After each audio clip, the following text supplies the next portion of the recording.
Bon alors calmez-vous les amis, vous l'avez certainement vu, je vais pas y passer diplôme, ne vous inquiétez pas. J'ai relevé 2 2 passages de Mélenchon, hein, qui était devant, une commission pour voir ses liens avec, l'islamisme, apparemment. Bon, les qué globalement, j'ai, vu un peu les différentes réactions, chez Alibaba, chez, différentes chaînes de gauche, de droite, un peu partout. Et globalement, ce que j'en retiens, de son intervention, hein, je l'ai écouté aussi seul, c'est que les questions des mecs étaient complètement floues et trop vagues et lui, à chaque fois, racontait sa vie et ne répondait même parfois même pas aux questions. Mais est-ce que c'est étonnant? Parce que c'est un homme politique et vous allez voir à quel point il arrive à bouffer le crâne des gens, ce gars-là. À quel point il sait qu'il a besoin d'un électorat musulman et à quel point il va se coucher.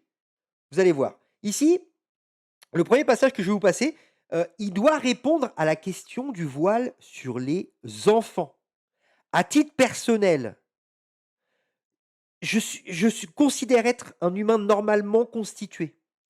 À titre personnel, on me pose une question comme ça, je réponds clairement, je suis contre que les humains, que les adultes voilent leurs enfants. En matière de religion, vous laissez les gosses tranquilles et par exemple, vous ne les faites pas lever à 5 heures du matin pour, faire du yoga et mettre le cul en l'air et vous ne les voilez pas. Elles verront plus tard vers 15, 16, 17, 18 ans. Voilà, vous voyez, en même pas une minute, sans pression, sans trembler du genou, j'ai répondu clairement à la question du voile sur les petites filles. Les adultes, elles font ce qu'elles veulent. Je pense que vers 15, 16 ans, même s'il y a encore une pression familiale qui peut intervenir, je pense que vers 15, 16 ans, il y a moyen que les jeunes filles, musulmanes ou non d'ailleurs, aient la possibilité cognitive d'avoir un avis éclairé sur ce sujet et de décider, en tout état de cause, si elles veulent porter le voile ou pas. En dessous de cet âge, c'est non. Vous laissez les gosses tranquilles. Voilà. Vous voyez, je suis pas un homme politique. J'ai répondu en 4-5 phrases, c'est fini. C'est terminé. Tout le monde a compris ma position. Écoutez bien comment il. Je vais même reculer un petit peu. Écoutez. Et puis, curieusement, ça tombe encore sur les femmes. Mes collègues, pardon, monsieur le rapporteur, qu'est-ce que vous voulez qu'on fasse quand quelqu'un se met un foulard sur la tête? Voilà. Là, il parle des foulards sur la tête des adultes. Ok. La question n'était pas celle-là, mais vas-y. Vas-y, hors sujet, vas-y. Prends tout le monde pour des abrutis. Vas-y. Vous comptez faire quoi? Courir dans la rue et lui dire « Enlevez ça, vous êtes une islamiste ». La personne vous dira « Pas du tout, il pleut, je mets ça sur ma tête ». Vous n'en sortirez pas. Vous voyez bien que ce n'est pas praticable. Alors après, on parle des enfants. Problème compliqué, car la loi reconnaît à chaque parent le droit de transmettre ses valeurs à ses enfants et les pratiques qui vont avec. Après tout, on pourrait dire à quelqu'un qui emmène son gosse à la messe le dimanche, eh bien tu le prives de sommeil. On ne fera pas ça, on n'est pas fou. Ah, donc cette loi lui convient. Parce qu'encore une fois, moi je suis un humain normalement constitué. Si ce qu'il dit est vrai, si cette loi autorise à transmettre les valeurs et les coutumes et les traditions à leurs enfants, bah, en fait, clairement, dans certains cas, ça peut être très grave. Si la transmission des valeurs consiste à lever un enfant à 5 heures du matin pour faire du yoga et mettre le cul en l'air, oui, c'est de la maltraitance. Et non, il faut pas faire ça. Il faut que les gens se responsabilisent envers leurs enfants et les laissent tranquilles avec leur putain de religion, qu'elle soit catholique, juive ou islamique. Vous laissez les gosses tranquilles. Voyez, je suis pas un homme politique, j'y connais pas grand-chose, mais c'est simple. Si ce qu'il dit Mélenchon est vrai, ça reste relativement grave pour certains cas. Parce que encore une fois, si les valeurs transmises à leurs enfants, ça leur consiste à leur couper le bout, sans raison médicale, sans leur consentement, alors qu'ils sont en bonne santé, c'est grave. Il faut l'interdire et faire de l'éducation pour ne plus que ça se reproduise. Vous voyez? Encore une fois, même pas une minute de réponse. C'est clair, tout le monde a compris mon point, tout le monde a compris ma position. Mais non, avec Mélenchon, c'est vas-y, on creuse, on noie, n'importe quoi, il va mourir, Jordan X. On noie le poisson, on noie des dauphins, même il noie tout. Je sais pas. Après tout, on pourrait dire à quelqu'un qui emmène son gosse à la messe le dimanche, eh bien tu le prives de sommeil. On ne fera pas ça, on n'est pas fou. Ah bah j'espère bien que s'il y a une recrudescence de papa et de maman qui, tous les matins à 6 heures les dimanches, lèvent leurs gamins pour pour aller rien faire dans une église, alors qu'ils peuvent y aller plus tard. Et puis si le gamin il a pas envie, bon, bah, il a pas envie, tu vas pas le forcer. Moi, mon gamin, par exemple, parfois je vais courir mon petit 10 kilomètres. Parfois je propose à mon fils: «Vas-y, tu me suis en vélo? Oui? Non?» Voilà, OK, il se sent pas, c'est 10 kilomètres, bon, bah, voilà et il fait autre chose en attendant, il va faire du tennis, il va faire autre chose. Voilà, du moment qu'il bouge. C'est quoi cet exemple pourri? Comme par hasard, il prend un exemple où, bon, bah, oui, effectivement, si c'est le dimanche matin, à 10 heures du matin, allez, c'est pas de la maltraitance, OK. Je vois pas forcément l'intérêt. Si le petit est content, ça lui permet de voir, des monuments historiques, OK, voilà, ça lui permet de rencontrer les amis, la famille, OK, bah, allez. Si c'est une sorte de repas de famille, voilà. Comme par hasard, il cite un cas précis qui effectivement n'a aucune incidence sur l'enfant. Oui, si tu ne le lèves pas à 5 ou 6 heures pour aller à la messe, oui, ça va. Mais par contre, il y a des et là, ça concernait l'islam sunnite et comme par hasard, il cite le catholicisme. Pourquoi? Pourquoi tu parles d'autre chose? Par contre, dans l'islam sunnite, il y a des traditions, des valeurs qui sont transmises, qui consistent à prier 5 fois par jour, même quand tu es enfant.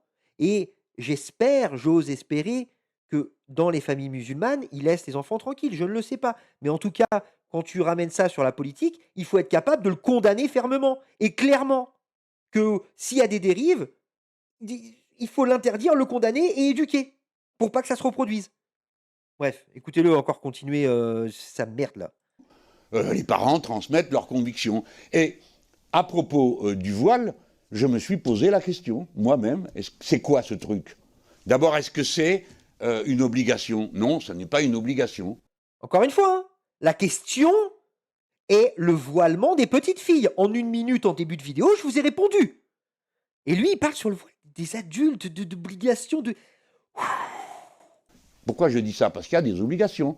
Par exemple, un groupe de sénateurs propose d'interdire le jeûne dans le ramadan. Mais c'est les 5 devoirs de l'islam de faire ramadan. Vous avez l'intention d'empêcher les gens de jeûner? Comment vous... Eh ben oui, oui. Alors non, on n'a pas l'intention d'empêcher les gens de jeûner, les adultes. Parce qu'encore une fois, Jean-Luc, la question concerne les gosses, putain de merde. Les enfants. Et oui, effectivement, le jeûne, ne pas manger pendant une journée pour des enfants, allez, encore ça peut passer. Mais ne pas boire, parce que le ramadan, ça concerne la bouffe et l'eau. Ne pas boire pour des enfants qui soient obligés de ne pas boire pendant toute une journée, c'est de la maltraitance. C'est de la maltraitance. Et c'est tout l'objet de la question, c'est la religion sur les enfants. Est-ce que ça peut engendrer des cas de maltraitance? Est-ce que ça peut engendrer des cas où bah, les enfants sont forcés de se voiler ou de ne pas boire pendant toute une journée? Ça, il faut être capable de le dire et de le condamner. Et de dire, on interdit ça, on interdit aux adultes d'empêcher un enfant de boire pendant le ramadan, qu'il soit musulman ou non. Ça me paraît être la base de protéger tous les enfants de la République. Parce que moi, si demain, je décide que, parce que j'ai une croyance, je décide que mon enfant, pendant, je sais pas, 1 mois, 2 mois, 3 mois, en plein été, il n'a plus le droit de boire toute la journée. Mais on va me prendre pour un malade. On va dire, mais attends, mais donne-lui à boire à ton fils, Jordan, qu'est-ce que tu fous? Là, l'État français va me protéger. La loi française protège mon enfant de mes caprices d'adulte. Elle va dire: «Mais mon fils va aller à l'école, il va commencer à dire: "Mais j'ai soif et tout ça". Non, mais mon papa, il m'a interdit de boire". Non, mais attends, comment ça? Mais attendez, moi j'appelle les services sociaux, j'appelle la police. Attendez, on a le fils de Jordan là, il est complètement déshydraté, apparemment son papa l'empêche de boire. Venez, qu'est-ce qui se passe? On intervient. Mais non, mais non, pour Jean-Luc Mélenchon, faut pas interdire ça. Non, parce que, les enfants issus de familles musulmanes, ils ont pas le même droit que les enfants, qui ne sont pas, issus de familles croyantes. Bah non, les enfants qui ne sont pas issus de familles croyantes, apparemment, qui sont issus de familles croyantes, apparemment Jean-Luc Mélenchon, ça ne le dérange pas s'il y a des cas où des enfants, bah, sont obligés de ne pas boire pendant toute une journée. Parce que c'est la transmission des valeurs! Et ouais! C'est la transmission des valeurs! Qu'est-ce que c'est mignon! Allez, on continue.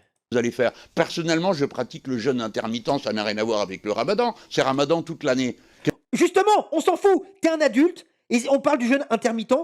le fait de ne pas boire pour les enfants. Effectivement, pour ne pas manger pour les enfants, allez, considérez ça comme de la maltraitance. Ça peut se discuter, mais en tout cas pour ne pas boire sur les enfants, parce que encore, c'est le principe de base de la question, ça concerne les gosses, c'est de la maltraitance. Et encore une fois, si je le fais à mon fils, moi, sans raison religieuse, heureusement, les services sociaux vont frapper à ma porte. Heureusement. Mais par contre, quand ça concerne, les enfants issus de familles musulmanes, non. Non, l'État français les abandonne. Non, non, il y a pas d'histoire de services sociaux. Non. Oui, vous voulez empêcher votre enfant de boire pendant toute la journée? Bah oui, c'est votre religion, allez-y, transmettez vos valeurs. Bande de putain. Qu'est-ce que vous allez me demander de faire? Surveiller si je jeûne pour des raisons religieuses ou pas? Vous voyez, monsieur le rapporteur, ce que je veux vous dire, c'est que c'est inextricable. Et puis, c'est toujours la même histoire. C'est les femmes.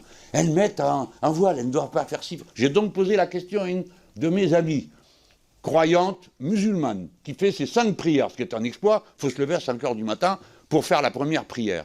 Mais moi, je ne suis pas soumis à un homme. À ce moment-là, elle me dit, moi, j'en ai pas d'homme. Je suis soumise à Dieu. Alors, vous êtes des militants comme moi. Si vous voulez vous disputer avec Dieu, vous avez perdu d'avance. Parce que personne n'est jamais arrivé à rien sur ce sujet. Tous ceux qui ont essayé d'extraire la foi par des moyens violents ne sont arrivés à rien. Par des moyens de persuasion, la foi est-elle rationnelle? Vous savez comme moi, si vous avez la foi, ou ceux qui l'ont eu, que ce n'est pas un acte de raison. C'est un autre degré de relation au grand tout. Qu'est-ce que vous faites? Eh bien moi, je ne sais pas, d'accord? J'ai tapé aux portes pour vendre le programme commun, et quand les gens me disent Il ne sait pas, hein. La question concerne le voile sur les gosses, il ne sait pas. Il ne sait pas s'il faut protéger ces enfants-là.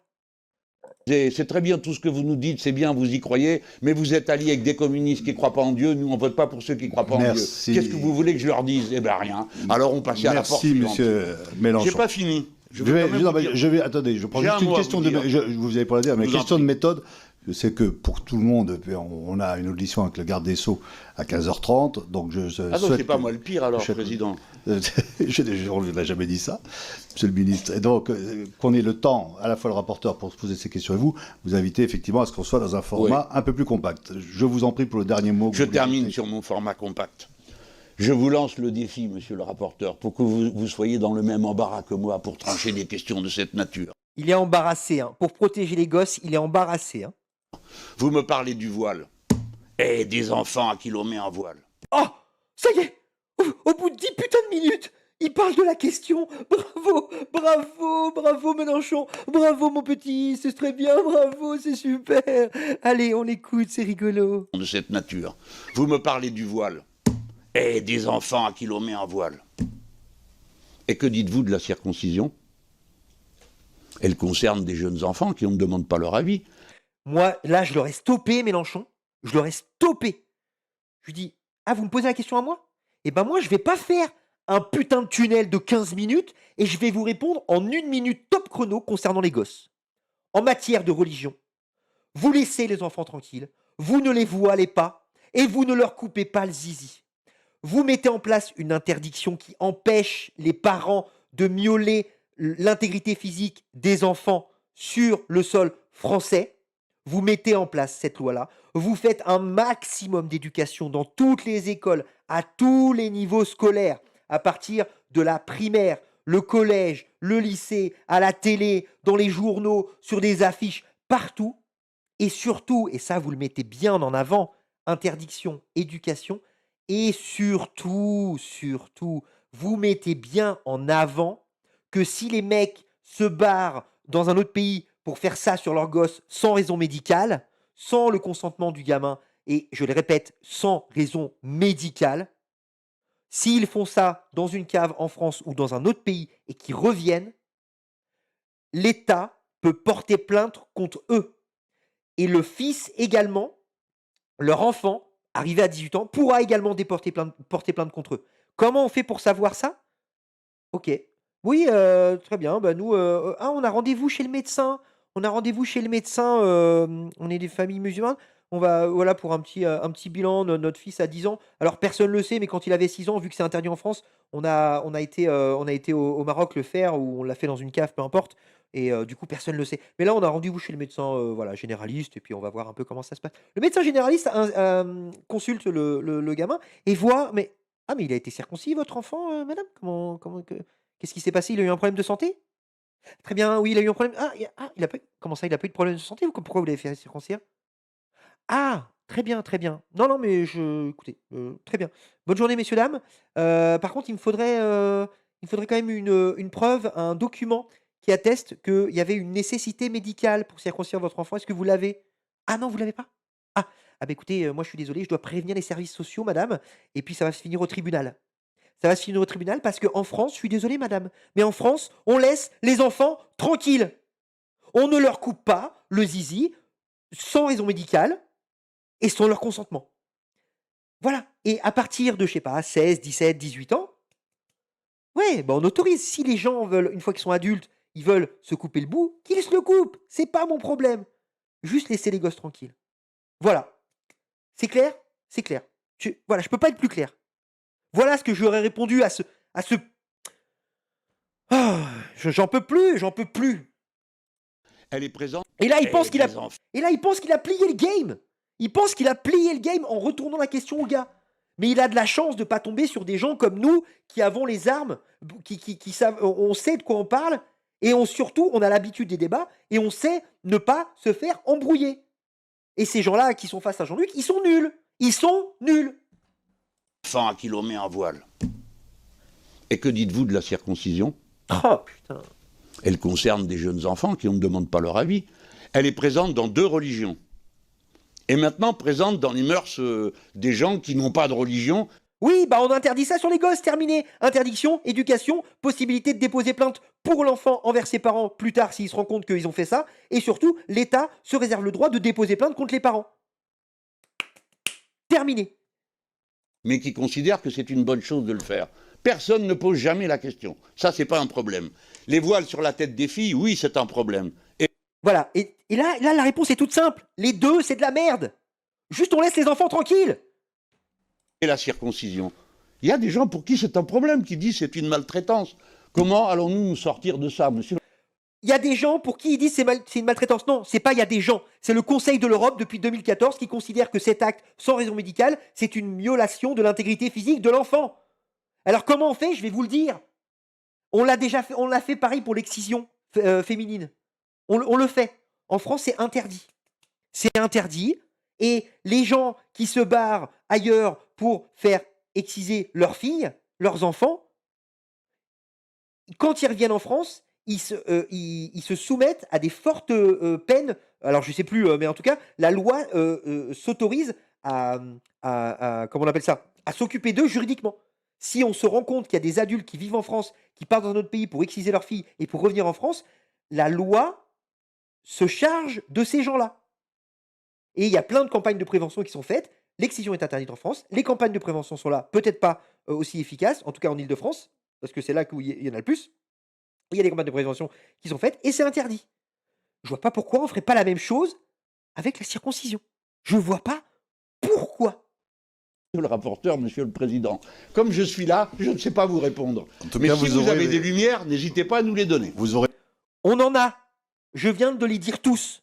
Mais manque de bol, Jean-Luc Mélenchon a besoin d'une certaine communauté pour espérer garder des voix, hein, pour éventuellement la prochaine élection, pour continuer à être aimé d'une certaine communauté. Je ne l'en veux pas, c'est normal. Peut-être à sa place, je ferais la même chose. Peut-être. Peut-être à sa place, je considérerais plus important l'existence de mon parti que l'intégrité physique des enfants musulmans sur le sol français. Ouais, peut-être. Peut-être que je serais un gros enfoiré comme ce mec. Peut-être, ouais. Peut-être que je considérerais que ma base d'abonnés, entre guillemets, d'électeurs supposés, elle est plus importante que le fait de protéger les enfants. Ouais, peut-être, peut-être, peut-être. Oui, oui, oui, oui, oui. Tout va bien. Tout va bien, les enfants. Mélenchon n'a pas la réponse pour protéger les enfants issus des familles musulmanes sur le sol français. Je ne vais pas me répéter.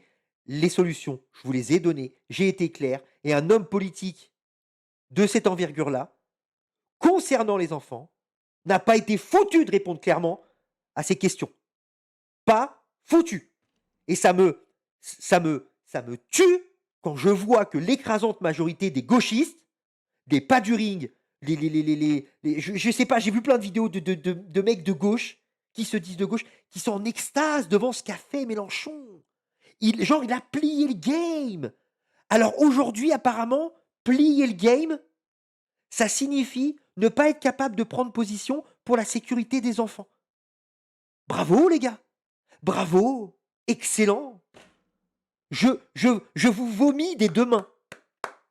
Je vous vomis des 2 mains, les enfants.